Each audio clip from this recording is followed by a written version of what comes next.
Hola, welcome to Financially Savvy in 20 Minutes, a bilingual podcast that shares interviews with self-made millionaires, financially savvy investors, and all things financial literacy and dinero. Your host, Natalie Torres, is a two-time TEDx speaker and award-winning author, investor, and financially savvy Latina that has been featured on NBC, Telemundo, and Forbes as a financial literacy and mental health advocate. She is joined by her co-host, Vera Eagley, an author, investor, and seasoned insurance professional.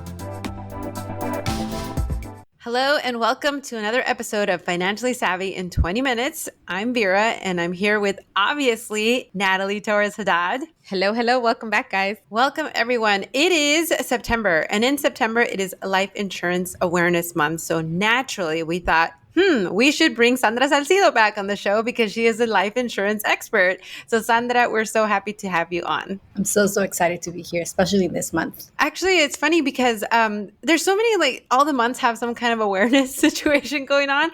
But I mean, not everything is applicable to someone, of course, but because you and I are both in insurance and life insurance falls under finance, I just thought it's awesome that there is an actual month dedicated to that. I think more and more, especially with the surge of TikTok and IG Reels, YouTube, there's just a lot of information out there for the person looking into life insurance. But that information is not always really accurate. And again, this show is just entertainment purposes. Let's not forget that. But we try to also be informational. We're not giving you any recommendations. But I just wanted to ask you, Sandra, we talked about life insurance before, but it was more towards budgeting and trust building, not trust like confidence, but trust like money at a trust. So what can you tell us? Just 2 or 3 things that a person that's looking to get life insurance, what should they look out for? How does it work? I know we only have 15 minutes, but give us the synopsis of life insurance. I love it. It's one of my favorite topics, actually, because there's so much in life insurance, but I'm going to try to make it very, very brief on what you should look into. Because I get a lot of clients that ask me why is it only $5 over there? Why is it $20 over here? Why are you charging me $200? So we need to know the basics and the difference of life insurance. First, you need to know it's something that if you're doing a financial plan, you must have in place, life insurance. Now, there is all types of life insurance, like chocolate, vanilla, strawberry, like that. We have so many different kinds of life insurance, and it's not one product fits all. Listen, it's not one product fits all. Depending on your age, the stage of your life, your assets, how much you make, your debt, it's going to be what type of life insurance you need. So I'm going to break it down in 2 categories. Very, very simple. We have term and we have permanent. They are both great. Okay. It's not term is bad or permanent, it's bad. No, they're both great financial tools, but we have to understand the difference. Term, it's the word says it. It's just for a period of time. It's going to be a better price. So yes, you can find insurance for $20, $25 a month, obviously depending on your age, but you can't actually do it. So term, it's going to be a better price. And usually everyone starts with a term. Now there's so many great things about insurance that you can convert terms into permanent, right? Now, and then we have permanent. Permanent, it's forever. The word says it. It's going to be more expensive, but it's not going to lapse. It's not a contract that it's going to expire in 10, 20, or 30 years. So it's going to be forever, that amount. And for a lot of people, it makes sense as a planning tool and also as an investment tool. Now, each of those 2 categories have more categories into it that we need to learn. But we need to be aware, when we talk to a professional, what are they offering you? And do you understand what are the benefits, the pros and the cons of each product? They asked me the other day, what's the best type of insurance? What's the best kind? Well, whatever policy it's in place when something happens to you, that's the best one, right? But those are the main characteristics of those 2 components. And we can talk hours and hours about the main difference on those 2. But just understand that term, it's going to expire. Price goes up if you try to renew. Permanent, it's going to last you forever. Thank you for that clarification. I know so many of us feel so overwhelmed by it. And we actually had a great question from one of our financially savvy listeners. Juneli is shopping around for life insurance and she's a mother as well. So, what is maybe one of those questions that people aren't asking when it's you obviously described the two different type of life insurance, but what should they be asking in order to find a budget that's right for them? Because obviously you don't want to go too high if it's not really worth it, but you also said you don't want to go too low because especially if you have a dependent already, right? Any Correct. recommendations on that? Yes. So I always, you have to find what's the best, what's the coverage that you need. You don't want to be underinsured or overinsured, right? I'll use a very simple method to do this, and I call it the DIME method: debt, income, mortgage, and education. So I add my debt, I multiply my income by 10 because those are the number of years that I want to leave income for my family. And then mortgage, if I have a mortgage, and then if I have children that I want to leave some college fund for them, then I multiply that by education, and then whatever that amount is, that could be considered proper protection. Of course, when there's a lot of assets involved, there's a lot of calculators that we can use to calculate proper protection, but base, you can use that. And then from there, you need to be aware of, are you getting the new type of insurance or the old one? Are there living benefits? Do you have to die to use that insurance? Is there like a terminal rider illness or critical chronic? There's so many add-ons that you can have nowadays in your policies that you need to be aware of. So those are the main things, like, are you being protected the right amount, and what are the perks or the riders that you're adding into your policy that are not going to cost you a lot to have those perks.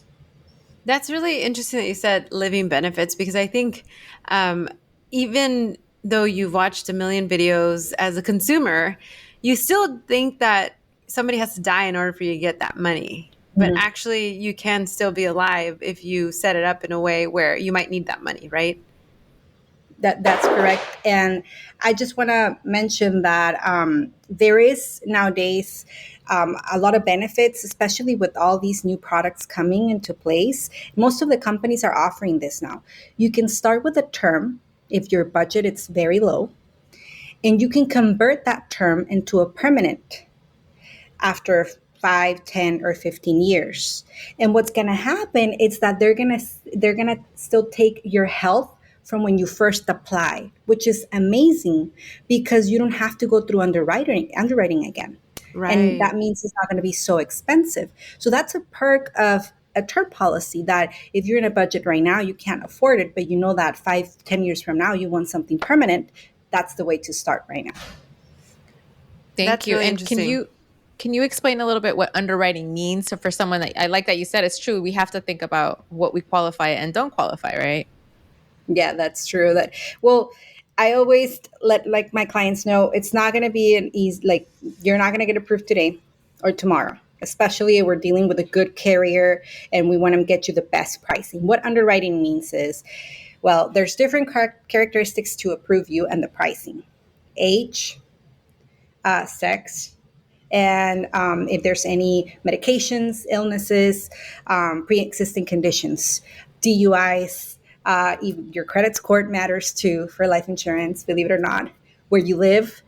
All those characteristics are part of the underwriting process. And the underwriting process is going to determine if they approve you, if they're going to insure you or not. And if they're going to insure you, what's going to be the rate that they're going to insure you at. The healthier you are, the younger, the cheaper it is, the best pricing you get. And if you're a female, of course, it's cheaper than male. Yeah, that's funny. You guys hear See, that? It's the we credit win. score. Make it golden. I know, that's so true. So, question regarding citizenship or resident status. Do you have to have citizenship, or can you be, I'm sorry, can you only have citizenship and resident status to get life insurance? Or what if you don't have that? You don't have a social, maybe you have a TIN. That's a great question. Back in the days, it was a requirement. Nowadays, there's carriers that allow us to approve clients with just with an ITIN number. Not all of the carriers like this, but we do have certain flagship carriers that allowed ITINs, which is great because it's a need in the community as well, right? And then also foreign nationals too. That's a huge one too for life insurance here. Can you quickly tell us what foreign nationals mean? Is that somebody that is living in the U.S. and maybe has like a matricula, or they're just working here for a while? Like, what's the limitation? So for ITINs, before I go to foreign national, it's people that don't have a social. They have maybe a matricula consular. They don't even need to have a matricula consular. Just with their ITIN and their ID, they can go ahead and apply. And they just live in the U.S. They're residents. But then foreign nationals are people that live abroad and they're not U.S. citizens, but they have money here, investments or properties, and they want to make sure they have a life insurance policy in place. We have many clients from Mexico. They're just investors and they want to get a life insurance here. They can do it as a foreign national. They don't have to have a green card or a social or live in the U.S. Oh, so there's a lot of options. Mm-hmm. Yes. And I want to also congratulate you on having you on the podcast, because you just launched your podcast. Can you tell us a little bit about that, and also how people can contact you as well? Oh, thank you, thank you. I'm so excited. It was just a new journey for me, and I was so nervous for it. It's called Finanzas y Fe. It's in Spanish. It's just my jam, what I love, talking about finance and my faith. So I found it very interesting how everything that I've learned about finance, it's in the Bible. So I share that, and I just use Bible terms with finance, and it's basically about teaching the community how to deal with our numbers and how it's so related with faith as well. And yeah, I have everything on Spotify, Buzzsprouts, and also Apple Podcasts. And then you can find me on Instagram. I think it's the main social media that I use nowadays, which is Sandra Salcido. That's so awesome. Really, congratulations. Because I find that finance is, well, obviously we talk about it here a lot on this show, but it's such a scary taboo topic sometimes for so many families. And especially I feel like for the Latino community, maybe people out there aren't super religious, but you're spiritual, or your parents, are religious. And this is such a great segue to introduce finance by saying, but mom, it's faith, so I think it's a great niche. I'm super excited for that. Oh, thank you. Thank you. I'm super, super happy too of the outcome and then the results that we're getting so far.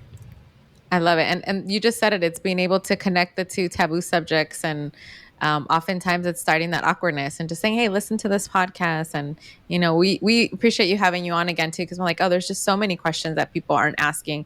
And one more question before we head out too. But I think this one also is a pretty good question about, we hear predatory lending happens all the time in different industries. Is there anything that you would say look out for because there's tons of people that are trying to sell you some type of insurance. So is there something that you're like, this is the red flag, this is how I let my clients know they shouldn't be working with someone? Because I get that too often from too many clients myself that say, oh, I got this and it was not good for me. So any red flags that you recommend?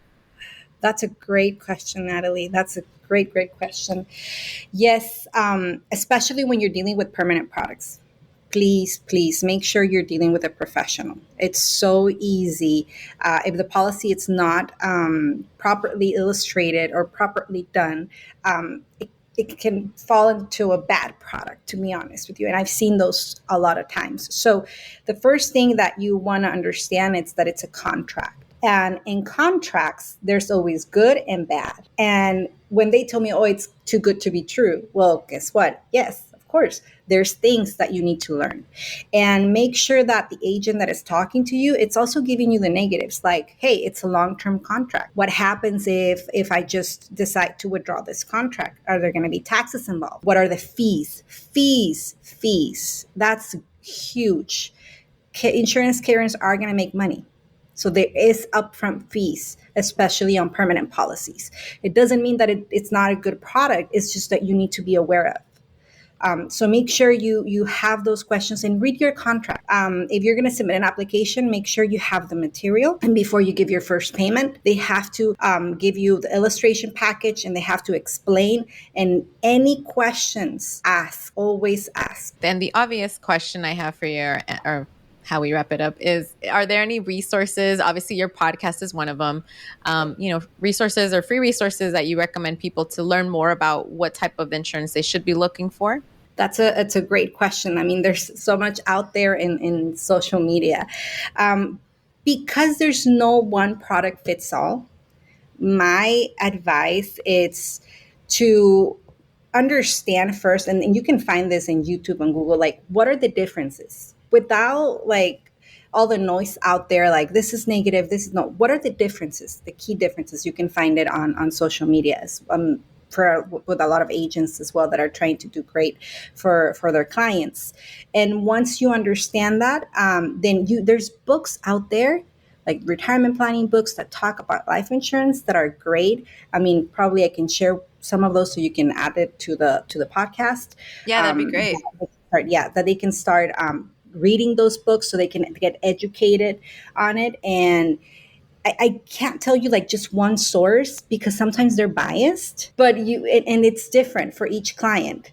So, but understanding like, hey, this is a term, this is a permanent, and how will this work for me? Yep, that makes sense. And I'm glad that you said you can't just share one thing, because it also, I don't know, when you do start searching for stuff, you find what you want to find, right? So that's another thing why you should really speak to a professional and do your due diligence there, making sure they are in fact a professional, that they're licensed. There's so many resources that the state provides to double check licenses.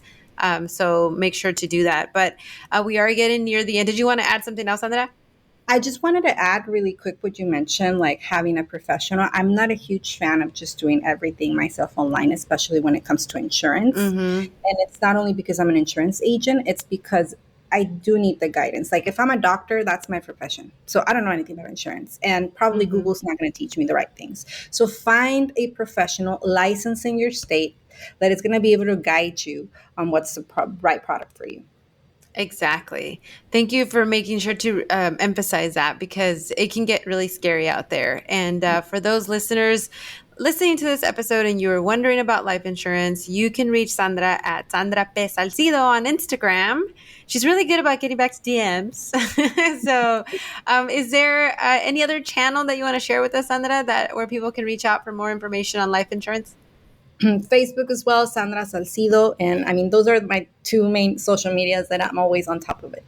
Awesome. And she'll make sure to share some of the books that she maybe you want to check out. We'll put it in the show notes, and go listen to Finanzas y Fe, her new podcast. Thank you so much, everyone, for listening today. Bye. Bye. Thank Bye. you. To learn more about the podcast, follow us on Instagram at FinSavvy in 20 minutes and catch our interviews on YouTube.